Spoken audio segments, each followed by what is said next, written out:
सभी विद्यार्थियों को नमस्कार। एक बार अपने ग्रुपों में इस वीडियो को शेयर करना, पहले आराम से सुनना जो बात कह रहा हूं।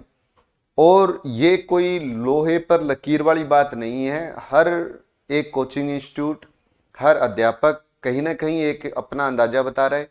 तो मैंने अपने विद्यार्थियों से बात की, कुछ वोटिंग करवाई, उसको एक आधार बना करके मैं आपके सामने आंसर की ये कट ऑफ लेकर के आया हूं। तो कल को कोई विद्यार्थी के कट ऑफ बताया, मान लो मैंने कोई भी, और उससे किसी का एक क्वेश्चन ज्यादा सही हो रहा है या कम सही हो रहा है, तो वो कोई डिप्रेशन वाली बात मत करना, है ना, कि सर आपने बता दिया, पता नहीं होगा या नहीं होगा। चमत्कार भी तो कोई एक चीज होती है ना, तो उसको भी ध्यान में रखना। अगर आपने मेहनत की है तो मुझे लगता है कहीं कोई दिक्कत वाली बात नहीं आएगी। तो कट ऑफ के ऊपर अपने बात करें कि रीट लेवल 1 कट ऑफ का मतलब आप ये समझना क्वेश्चन कि किस विद्यार्थी के कितने क्वेश्चन सही हैं तो उसका सिलेक्शन हो सकता है। अपना मुख्य मुद्दा ये रहेगा कि क्वेश्चन कितने सही हो तो उसका मतलब सिलेक्शन हो सकता है। इसके ऊपर अपनी चर्चा करने जा रहे हैं। तो आप ये देखना कि जो मैं कट ऑफ बता रहा हूं, अब वो एक अनुमान है ना, जैसा मुझे विद्यार्थियों ने बताया मैं आपको वो अनुमान बता रहा हूं। तो ध्यान से सुनना। क्वेश्चन कितने थे? 150 150% थे। अगर कोई विद्यार्थी 150 में से 150% करके आया, ऐसे भी महानुभाव हैं, ये मत सोचना है नहीं है, ऐसे भी महानुभाव हैं। 150 क्वेश्चनों का पेपर था और किसी ने 150 किए, या किसी ने 145 किए, या किसी ने 140 किए, है ना। उनको इस कट ऑफ से कोई फर्क नहीं पड़ेगा। क्यों? क्योंकि वो आगे जो पेपर होगा उसमें वो दोबारा तैयारी करेंगे, है ना। ये फाइनल है, ये मैं कह रहा हूं, ये फाइनल है कि आगे जो एग्जाम होगा उसकी वो दोबारा से तैयारी करेंगे। कट ऑफ किसके काम आएगी? जो विद्यार्थी 120, 115, 130 क्वेश्चन करके आए थे। आप अगर मेरा वीडियो देखते हो, जैसे मैंने 500 ज्योग्राफी, हिस्ट्री, कल्चर के 500 क्वेश्चन के 3 वीडियो बनाए थे और यही कहा था भी ऐसे ही क्वेश्चन आएंगे। तो विद्यार्थी कमेंट कर रहे थे सर इतना आसान थोड़ी आएगा पेपर, या मान लो इस तरीके के आएगा तो हम करेंगे।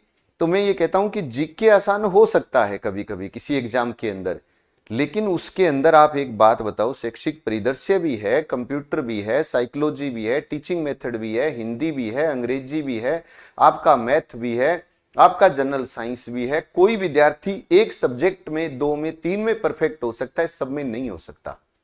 अब किसी विद्यार्थी ने, मैं ये मानता हूं कि 150 में से 130 क्वेश्चन किए। ये 130 उसने किए जिसकी बहुत ही शानदार तैयारी थी और जिसको ये था कि लगभग मेरे इतने क्वेश्चन सही हो जाएंगे। लेकिन मैं ये मानता हूं कि 130 क्वेश्चन जिसने सही किए उसने 13-14 क्वेश्चन गलत भी किए होंगे, गलत भी उसने किए होंगे 13-14 क्वेश्चन। अगर उसके 130 में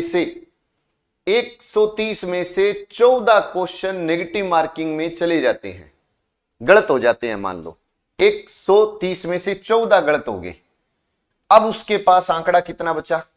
तो आप कहोगे 116। नहीं, अगर उसके 14 गलत हुए ना, तो 3 क्वेश्चन अगर गलत होती है तो एक सही और जाएगा। तो मैं ये कहता हूं 5 क्वेश्चन जो सही थे वो और चले गए, 5 वो चले गए, लगभग चले गए 20 क्वेश्चन। यहां पे आंकड़ा अपना खेल दिखाता है पूरा।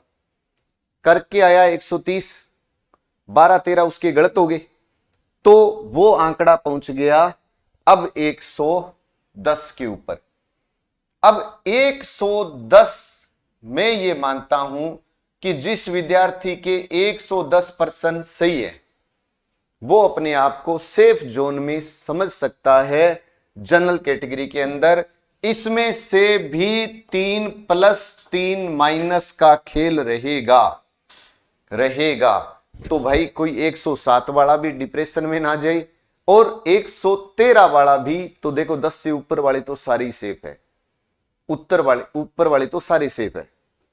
अब यहां से एक मेरिट लेके चलता हूं और वही ओबीसी ईडब्ल्यूएस की रहती है, थोड़ा बहुत अंतर रहता है, थोड़ा बहुत अंतर रहता है, उसको आधार मान लेते हैं अपने। तो यहां पर जो फर्क है वो 4 से 5 क्वेश्चन का फर्क रहेगा। अब किसी विद्यार्थी के अगर 106 क्वेश्चन सही है ओबीसी ईडब्ल्यूएस के, तो वो सेफ जोन में है। माइनस प्लस में 3 ही लेके चलूंगा, इससे ज्यादा नहीं, लेकिन इतना तो रखना पड़ेगा। क्यों? क्योंकि भाई 106 अब मैं कहता हूं और कोई 103 पर है, वो तो फिर क्या करे, तो वो सेफ जोन में है, वो भी नेगेटिव नहीं जाएगा, आप थोड़ा सा मान के चलिएगा। फिर उसके बाद में एससी कैटेगरी की बात करते हैं, तो जिस विद्यार्थी के 98% सही है, 98% सही है, माइनस प्लस 3 का अंतर रहेगा, वो भी सेफ जोन में है, टेंशन लेने वाली बात नहीं है। सर फिर तो हो गया, बिल्कुल सेफ जोन के अंदर अपने को कह सकते हैं उसको। एसटी की बात कर लेते हैं, तो लगभग 90% पर, लगभग 90%, वही 3 प्लस और 3 माइनस। अब मान लो महिला है ओबीसी जनरल, तो वो आपको पता है कैटेगरी में 2 3 2 3 4 आगे पीछे ऊपर नीचे रहते हैं, कम होती है मेरिट उनकी, तो वो अपना इस हिसाब से देखे। मैंने खूब सारे विद्यार्थियों से बात की है, ऐसे विद्यार्थी भी हैं जो 120 118 122 करके आए, लेकिन वो ये कह रहे हैं कि सर 120 करके आए हैं, लेकिन हमें ऐसा लग रहा है कि 8-9 क्वेश्चन तो हमारे गलत हो गए, लग रहा है उनको। अब 9 क्वेश्चन गलत हो गए तो 3 और गए, 12 गए, और करके कितने आए थे वो 120 करके आए। अब 120 में 12 चले गए तो 108, जो ज्यादा आगे गया, क्योंकि ये आप मानो कि जो 130 करके आए ना, वो कहीं ना कहीं तीसरे राउंड में पहुंचे थे। और मैंने एक छोटा सा वीडियो बनाया, और मैं हमेशा क्लास में कहता हूं, तीसरे राउंड में जो जाता है वो फिर वापस कम ही आता है। तो आप स्पेशल ये ध्यान रखना कि जिस विद्यार्थी के 130 क्वेश्चन अटेम्प्ट हुए हैं, अब आप कहोगे सर ऐसे कैसे, पेपर तो बहुत आसान था। भाई आसान कितना था, शुरुआत के जीके वाले 40 क्वेश्चन सही थे, आसान थे, 50 आसान थे, चलो 70 आसान थे, चलो कोई बात नहीं, 80 आसान थे, 70 क्वेश्चन। और उसके अंदर जो टीचिंग मेथड है, टीचिंग मेथड में ऐसा था कि अगर कोई बिना सोचे समझे करके आया, अगर तुक्का लगा के आया तो वो गलत है। और टीचिंग मेथड के तो खूब सारे क्वेश्चन थे। करंट जीके में भी 2-3 ऐसे क्वेश्चन थे जो अच्छे लेवल के थे। साहित्य की बात करता हूं तो 3-4 क्वेश्चन ऐसे थे जो मुझे 100% पता है कि विद्यार्थी नहीं करके आया। अब अगर टीचिंग मेथड के 10-15 क्वेश्चन निकाल दूं, अगर मैं करंट के 4-5 या मान लो सारे पोर्शन को जोड़ता हूं जीके वाले में, तो 4 से 5 क्वेश्चन मुश्किल थे। अगर मैं साहित्य के 4-5 क्वेश्चन निकाल लूं जो किसी को ही नहीं आए होंगे, तो छोटे छोटे से ही आप ये देखो कि 20 क्वेश्चन तो ऐसे थे जो कोई कर ही नहीं सकता। अब कोई 20 कर नहीं सकता तो 130 में से 130 किसी के सही नहीं हो सकते, और सही नहीं हो सकते तो कहीं ना कहीं कुछ क्वेश्चन जो सही हुए हैं उसमें नेगेटिव प्लस पॉजिटिव होगा ही होगा। तो आपको मैंने एक छोटा सा आधार दे दिया कि लेवल 1 का जो विद्यार्थी है, अगर जनरल का है 110 तो वो सेफ जोन में है, माइनस प्लस ऊपर नीचे 3 होते हैं तो भी वो सेफ जोन में है। ऐसा ही ओबीसी डब्ल्यूएस और एससी और एसटी का ये रहेगा आपका लगभग क्राइटेरिया। एक कॉमन मेरिट भी बनाऊंगा। जनरल साइंस का जो अभी पेपर हो रहा है लेवल 2 साइंस मैथ का, इसकी मेरिट भी बनाऊंगा।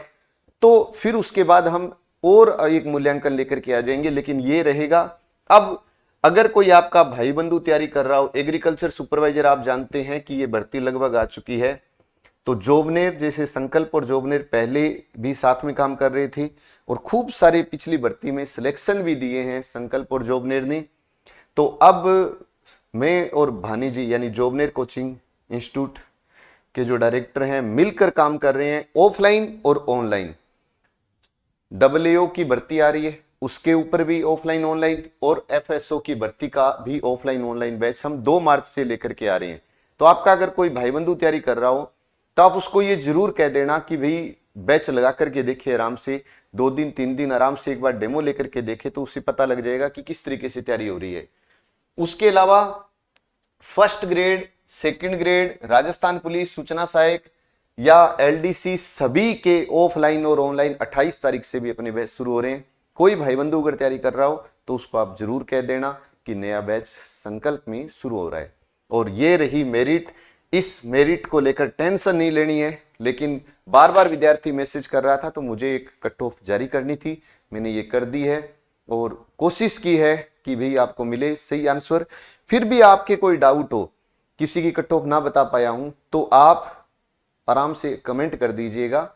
मैं एक और कट ऑफ पर लेके आऊंगा वीडियो, जिसके अंदर जो विद्यार्थी रह गया जिस कैटेगरी का, उसका फिर अपने डाउट क्लियर करेंगे। ठीक है, अभी लेकर के आ रहा हूं साइंस और मैथ की आंसर की। जय हिंद, जय भारत, नमस्कार।